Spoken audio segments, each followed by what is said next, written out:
Yes sir. Okay great. So मैं आपको क्या बता रहा था, उस पॉइंट को लेते हैं कि हमारे जो भी खर्चे हैं ना वो सारे डेबिट आ जाएंगे। आप प्रॉपर टाइम में है तो प्रॉपर बना देते हैं फॉर्मेट के साथ। हालांकि ये फॉर्मेट हमें फिर क्वेश्चन जब देखना पड़ेगा तब फिर से हटाना पड़ेगा, बट कोई नहीं, फॉर्मेट से थोड़ा फटाफट चल के कर लेते हैं काम को।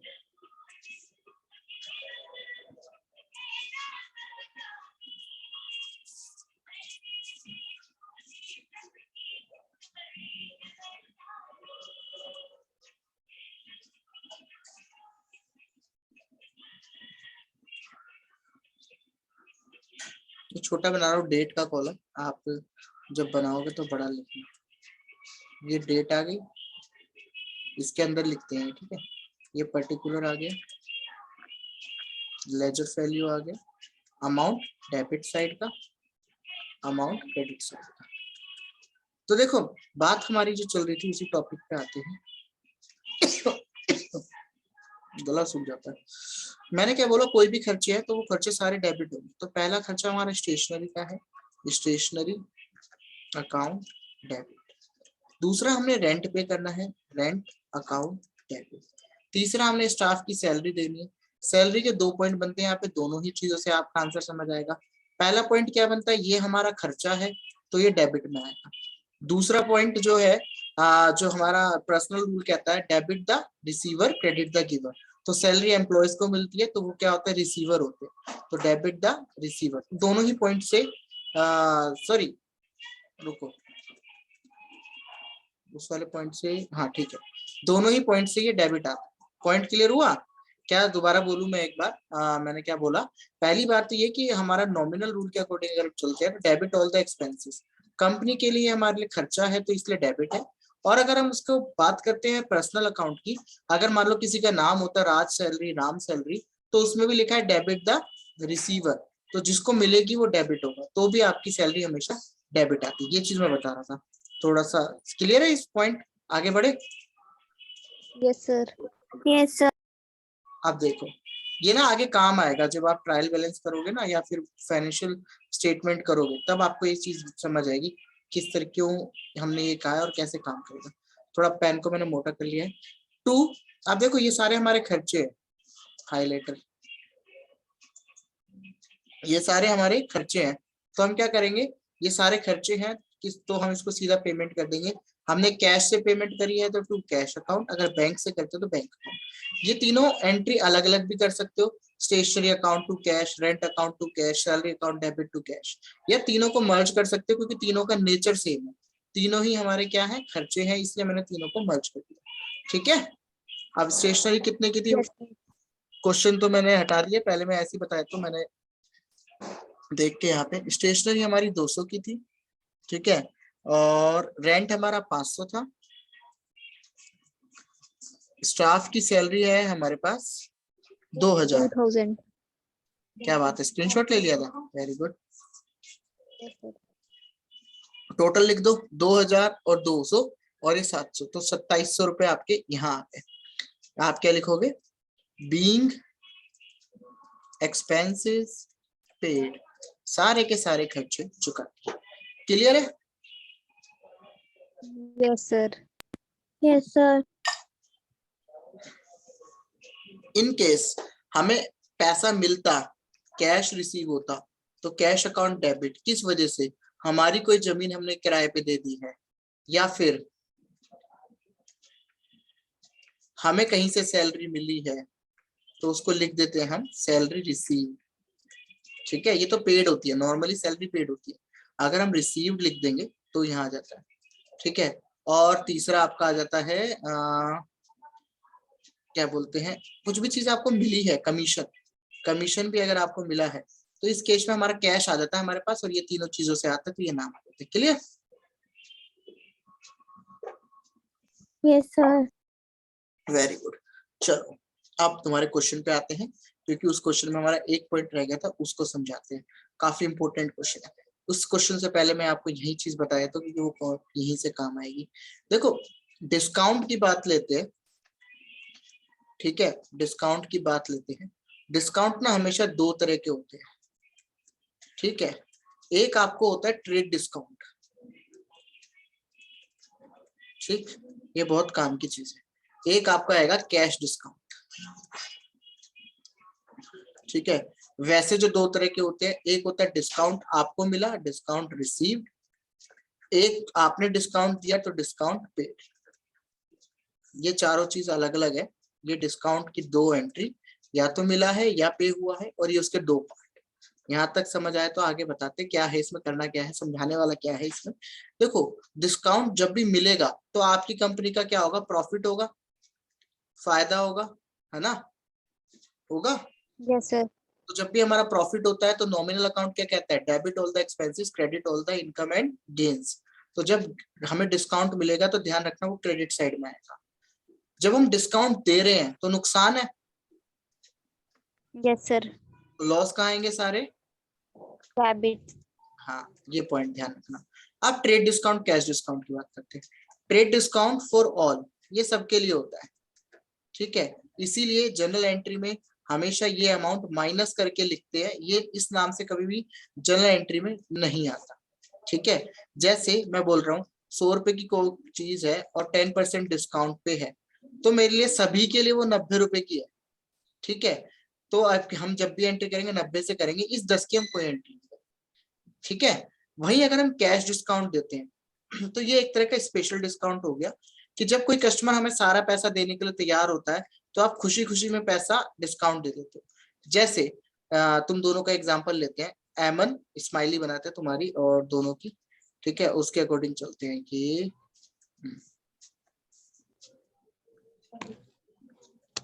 ये हमारी प्यारी सी बच्ची है एमन, और ये प्यारी सी बच्ची है हमारी लीना। ठीक है, दोनों बड़े प्यारे प्यारे।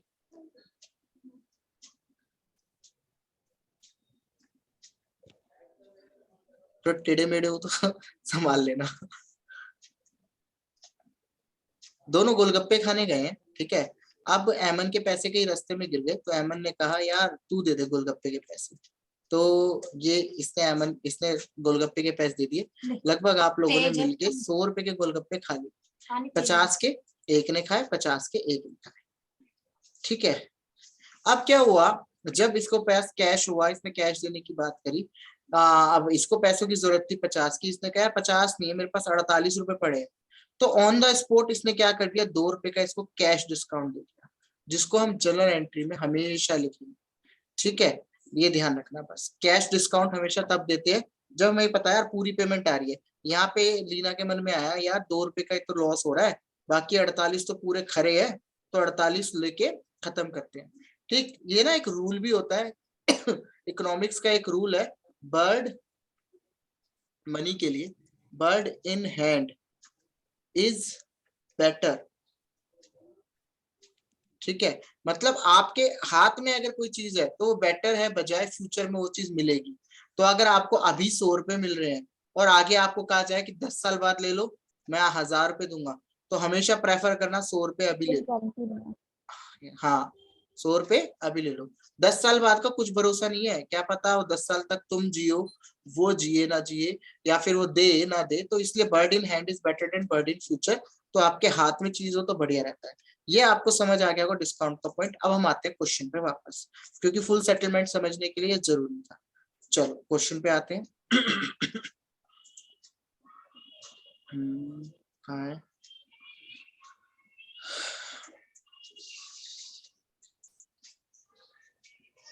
मल्टीपल स्क्रीन है इसमें ऑप्शन।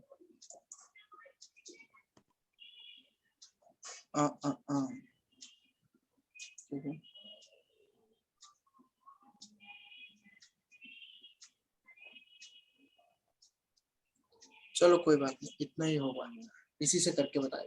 अब देखो एनोटेशन ऑन करते हैं, आते हैं इस पॉइंट पे। कभी भी ना जब फुल सेटलमेंट का पॉइंट हो तो ध्यान रखना वो हमेशा ऊपर वाले पॉइंट से लिंक करता है। सबसे पहले फुल सेटलमेंट वाला ये है, ये वाला, ये वाला है फुल सेटलमेंट। एक ये है फुल सेटलमेंट और एक ये है फुल सेटलमेंट। दोनों ना ऊपर वाले कंसर्न हेड से मैच करेंगे। आ जाओ दिसंबर 16 की एंट्री को। He receive from Arvind 3960 in full settlement. अब अरविंद देख, सबसे पहले हमें क्या करना है, अरविंद देखना है कहाँ था, तो अरविंद कहाँ था, ये रहा। ठीक है, क्या किया था, इसकी पहले एंट्री लिख देते जो हमने अरविंद को किया था। अरविंद ने क्या किया था, हमने अरविंद को सामान बेचा था 4000, कैश, कैश तो नहीं आया था, उधार लिया था अरविंद ने।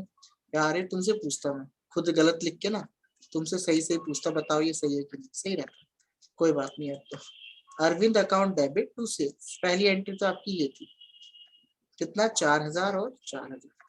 अब वो कह रहा है अरविंद से फुल एंड फाइनल सेटलमेंट 3960 रुपए हमें मिले। तो सबसे पहली चीज तो देखो क्या है, सबसे पहले हमारे पास क्या आया, कैश आया, तो लिख दो कैश अकाउंट डेबिट। ये क्या हो गया, इसको चलने में, कैश अकाउंट डेबिट। ठीक है, अब क्या है, इसके बाद फटाफट चीजें लिखते रहते हैं ताकि सामान हमारे पास जो इजीली हो जाए, कोई दिक्कत ना हो। किससे आया कैश, एक लाइन छोड़ के लिख दो टू अरविंद। एक लाइन क्यों छोड़ी है उसका रीजन ही बताऊंगा। देखो हमारे पास कैश आ गया, अब तुमसे पूछूं बताओ कितना लिखूं, 4000 लिखूं या 3960 लिखूं,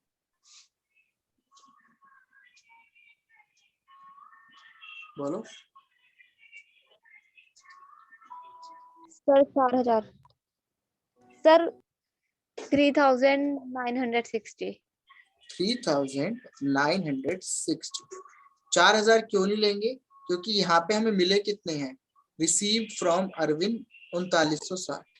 ठीक है, तो बाकी जो 40 और देने कितने थे उसको, यहाँ पे आएगा उसको जितने देने थे 4000 उसको देने, 4000 देने थे, 3960 दिए, तो हमारा क्या हो गया, लॉस हो गया।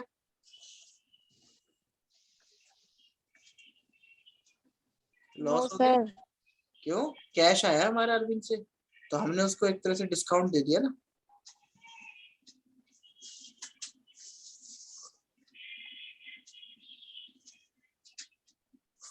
ध्यान से देखो, कैश हमारा अरविंद ने हमसे उधार लिया था, यानी ये हमारा डेटर था, इसने हमसे पैसे उधार लिया था।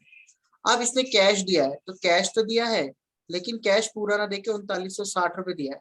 सामान इसने 4000 का लिया, दिए 3960, तो 40 रुपए का हमारा तो नुकसान हो गया ना बैठे बिठाए, है ना। तो यस सर। लॉस लॉस हो गया, तो लॉस किस वजह से हुआ, डिस्काउंट की वजह से, इसलिए मैंने इसको लिखा डिस्काउंट अकाउंट डेबिट। ठीक है, ओके सर। अब अगले वाले पे आते हैं, ये वाले पे आते हैं, पेड टू अमृत। अगर तुम्हें ये वाली एंट्री क्लियर है तो दूसरी बताता हूँ, ये क्लियर है, फिर अगली बता। Yes sir. चलो स्क्रीनशॉट ले लो, रफ कर देता हूँ। सर लिख लिया। वेरी गुड, लिख लिया। अब देखो अगला है कैश पेड टू अमृत। अब अमृत की पहली एंट्री पे जाओ, अमृत अमृत अमृत अमृत अमृत अमृत अमृत, एक तो ये रिटर्न गुड वाली, 5000। एक ये परचेज वाली, दो एंट्री है तो दोनों लिख दो पहले। वैसे तो आपके क्वेश्चन में ऊपर लिखी होती है, मैं इसलिए लिख रहा हूँ ताकि आपको समझा सकूं। वैसे जब आप क्वेश्चन करोगे दोबारा लिखने की जरूरत नहीं है, आप ऑलरेडी यहाँ पे लिख चुके हो, तो मैं लिख नहीं रहा, एक काम करते हैं यहीं से उठा लेता हूँ, यहाँ पे लिखी तो ही है। किसकी बात है, अमृत अमृत अमृत अमृत, ये रहा दिसंबर 14। ठीक है, देखो परचेज अकाउंट टू अमृत, क्योंकि हमने उससे खरीदी थी उधार। ठीक है, फिर अमृत ने हमारी परचेज रिटर्न ले ली थी कितनी, 5000। तो यानी कि आपके पास ओवरऑल देखा जाए तो 10,000 का सामान आपने खरीदा था, 5,000 का सामान आप ऑलरेडी वापस कर चुके हो। क्यों कर चुके हो 5,000 वापस, वो डिफेक्ट था। तो रिमेनिंग जो बैलेंस है वो कितना है, 5000। अब आपसे सवाल पूछा जाता है, ये बताओ ये आपको उधार देने हैं, यानी कि जो अमृत है, जो ये आपका अमृत है, ये बताओ ये अमृत आपका डेटर है या क्रेडिटर है, पहला सवाल तो मेरा ये। थोड़ा कंफ्यूजन, गलत दोगे कोई बात नहीं, लेकिन अगर दे दोगे तो आपको इजी हो जाएगा, ये क्रेडिटर है। पहला सवाल तो ये बताओ। सर क्रेडिटर है। लीना बोल रही है क्रेडिटर है, अयमन तुम क्या कहते हो?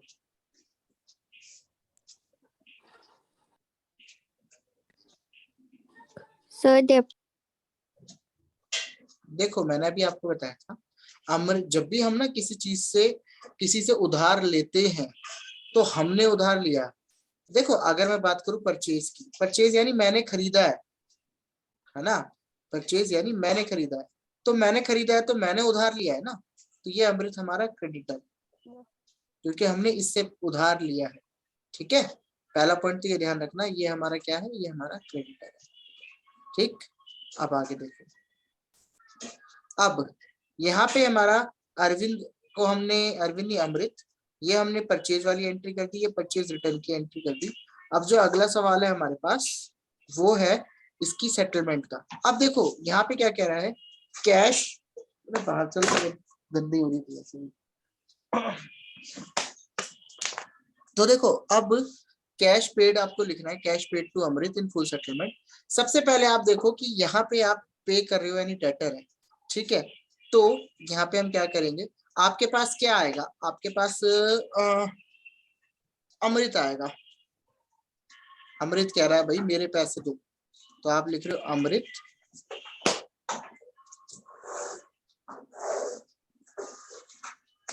रुक जा, क्लास के बाद बात आ जाएगी, तू ही माने कि नहीं, बेचना मुझे रखी डॉगी है जरा, तो वो जरा ऐसी करता रहता है। हाँ, तो अमृत आपका आएगा, ठीक है, रुक जा 2 मिनट। अमृत अकाउंट, इसको भी 2 मिनट, अमृत अकाउंट डेबिट, क्योंकि ये आपको पैसा लेना है, ठीक है। अब आपको टू और टू 2 बार मैं क्यों लिख रहा हूँ बताता हूँ। आप इसको कैश दोगे तो टू कैश अकाउंट, क्योंकि आपकी तरफ से तो कैश पे हो गया, आप तो इसको कैश दे रहे हो, ठीक है, उधार है हमसे। अब हमने अमृत से कितने पैसे लिए थे, कितने देने थे इसे, बैलेंस अमाउंट है हमारा 5000, हमें इसको देने थे कितने, 5000। अब यहाँ पे है cash paid to Amrit in full settlement. ये फुल सेटलमेंट जो है ना, समझ जाओ यहाँ पे हिडन डिस्काउंट है, या फिर जिसे मैं कहता हूँ कैश डिस्काउंट है, समझ गए। Yes sir. जहां फुल सेटलमेंट आए ना वहां कैश डिस्काउंट है, बस हमें समझना है कि वो हमें मिला है या हमने दिया है। इस केस में अमृत को आप पैसे दे रहे हो तो आपको मिला है डिस्काउंट, ठीक है, क्यों सर मिला है? अमृत को मिला। हाँ हाँ, अमृत को दे रहे हो तो आपको डिस्काउंट मिल गया ना, आपको देने थे 5000, आप दे रहे हो 4900, तो 100 रुपए का क्या हो गया, डिस्काउंट रिसीव्ड। डिस्काउंट मिल गया कितना, 100।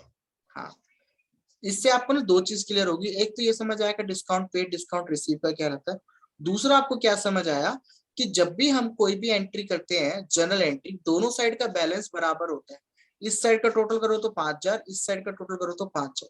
अगर ये बैलेंस बराबर नहीं आएगा यानी आपकी जर्नल एंट्री फिर गलत मानी जाती है, यानी कुछ गड़बड़ कर दिया, ठीक है, क्लियर।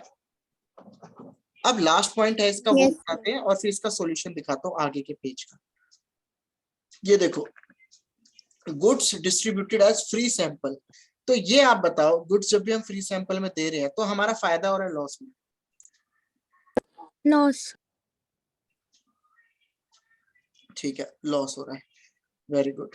देखो अब हमारा जैसे कि स्क्रीन दिख रही है ना आपको, हाँ हमारा लॉस हो रहा है। अब क्या है, ये लॉस किस वजह से हो रहा है, फ्री सैंपल देने से क्या होता है, हमारी एडवर्टाइजमेंट होती है।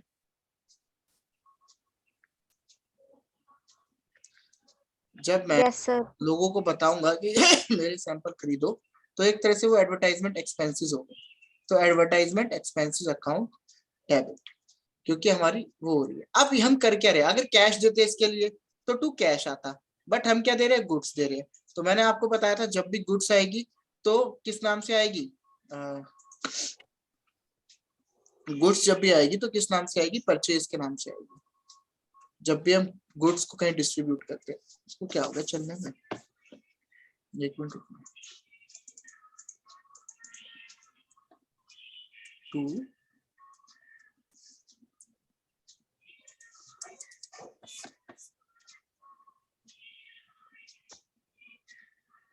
हाँ अब से टू परचेज अकाउंट, क्योंकि आपने जो गुड्स दिए, अगर यहाँ पे गुड्स की जगह कैश होता ना तो कैश आता, कितने दिए हैं आपने? 1000, तो 1000 रुपये डेबिट में डाल दो और 1000 रुपये क्रेडिट में डाल दो। समझ आ गया क्वेश्चन? Yes sir. ठीक है, अब मैं इन एंट्रीज का सॉल्यूशन दिखाता हूँ। अब मैंने आपको ओरली बता दिया, अब इन्हीं का सॉल्यूशन दिखाता हूँ, आपको समझ आ जाएगा। एक सेकंड रुको बस हमारा यही टॉपिक इम्पोर्टेंट है और आज की क्लास में हम इतना ही करेंगे। इतने में आपको समझ आ गया होगा क्या है, कैसे करना है। फिर मैं एक क्वेश्चन दूंगा अभी आपको, वो क्वेश्चन आप घर से करके लाना। जैसे आप वो क्वेश्चन करोगे वो मेरे को शेयर कर देना व्हाट्सएप पे, आपको चीजें क्लियर हो जाएंगी कि क्वेश्चन हमारा कितना सही कितना गलत। अब देखो आते Okay. आ गया सॉल्यूशन सभी एंट्रीज का। देखो जैसा कि मैंने यस सर। ये देखो इजी था। ये अरविंद वाली एंट्री आ गई क्योंकि अरविंद हमारा क्या था, अरविंद हमारा को एक तरह से उधार दिया था, डेटर था, तो हमने डिस्काउंट देना पड़ा। तो यही एंट्री करी थी हमने, कैश 3960, 40 और ये 4000। जो हमने गुड्स घर के लिए ली थी तो ड्रॉइंग्स टू परचेज, कैश घर के लिए लिया था drawings to cash, telephone expenses थे telephone expenses to cash. Amrit को हमने फुल सेटलमेंट करी तो यहाँ पे डिस्काउंट हमें मिला है तो डिस्काउंट क्रेडिट में आ गया। स्टेशनरी वगैरह के सारे खर्चे कैश दिए हैं, एडवर्टाइजमेंट के खर्चे परचेज से दिए हैं। ये हमारी सारी एंट्री आ गई। अगर मैं तुम्हें डायरेक्ट ये एंट्री दिखा देता ना तो मेरे को बताने में उतना अच्छा नहीं लगता या मैं समझा उतने अच्छे तरीके से नहीं पाता, क्योंकि मैं तो आपको बोल बोल के बता देता लेकिन आप लोगों को क्लियर नहीं होता। जब आपके सामने पूरी पूरी एंट्री हुई ना तो आपको समझ आया। कहने का एग्जाम्पल का मतलब हुआ आपको खाना बनाना नहीं आता, जब आपको शाही पनीर बनाना है तो शाही पनीर बनता हुआ देखोगे तब समझ आएगा या बना बनाया देख लोगे तब समझ आएगा? बताओ। सर बनते हुए देखेंगे जब समझ आएगा। इसीलिए हमने टाइम लगा के प्रॉपर बनाया है अपने शाही पनीर को, और हमें समझ आता है कि आपको ये शाही पनीर की रेसिपी पसंद आई होगी और आपका ये टॉपिक क्लियर हो गया होगा। ठीक है, तो डेबिट साइड का बैलेंस देखो, टोटल करेंगे हम, फिर टोटल करेंगे। मैंने कहा था दोनों साइड का टोटल सेम आना चाहिए, देखो सेम आ रहा है 1,26,700, 1,26,700। ये पूरा करने के बाद हम इसे बॉक्स में पैक कर देते हैं और यही हमारा जर्नल एंट्री कवर हो जाती है पूरी की पूरी। अगर तुम्हारी किस्मत बहुत अच्छी हुई और तुम्हारा एक क्वेश्चन जर्नल एंट्री से आया तो तुम्हारे 16 नंबर पक्के हो गए, क्योंकि प्रैक्टिकल में पूरे चांस होते हैं 16 में से 16 लाने के। थ्योरी में आपके मैक्सिमम 12 से 14 ही जाते हैं, 15 भी बहुत रेयर केस में मिलते हैं। ठीक है, तो इसलिए 16 में से 16 आपके पक्के हो गए हैं और इसमें से क्वेश्चन आता है तो बाकी आगे आगे बढ़ेंगे, इससे रिलेटेड और चीजें करेंगे। जब क्वेश्चन आएगा तो आप वहां से आराम से कर सकते हैं। ठीक, अब इसका जो क्वेश्चन है वो मैं आपको ग्रुप में शेयर कर देता हूँ जो आपको सॉल्व करना है। ठीक है, वो आप कल करके लाना, कल उस पर डिस्कस करेंगे। आज के लिए इतना ही करते, क्लियर? Okay sir. तो आज का टॉपिक क्लियर है, समझ आया? Yes sir. Yes sir. कोई डाउट वगैरह नहीं है? No sir. चलो नहीं सर, सब क्लियरली समझ आया। Very good.